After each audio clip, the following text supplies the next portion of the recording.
En 6 minutos solamente la canasta consiguió anotar el conjunto catalán, que busca la segunda y que va a llegar ya más de 3 con ese lanzamiento por parte de William Howard. Pues yo creo que es muy difícil pararlo. Tiene una falta Valencia todavía más para hacer de equipo. Es verdad que Valencia permite esto, pero para mí son situaciones de tiro un poquito aceleradas, ¿no? Es verdad que Valencia juega esto.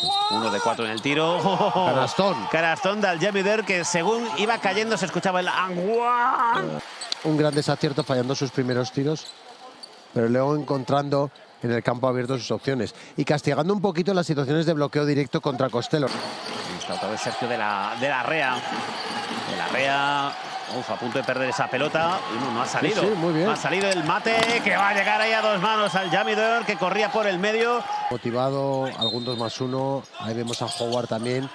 En esta chuletilla que tengo yo aquí, Lucio, estaba aquí mezclado y me la ha jugado letra de médico al tienes. 50% totalmente. ¿Cómo está en el triple básquet Girona para empatar el encuentro a 32?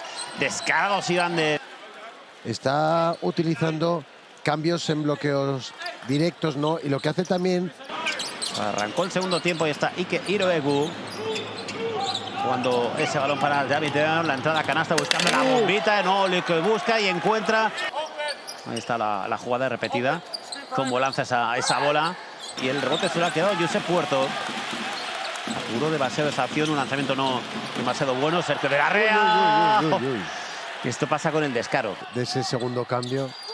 También te digo, Lucio, que tenía pinta Nayer y se estaba relamiendo. Cuando venía trastabillado Sergio de la Rea, ha dicho, esta es la...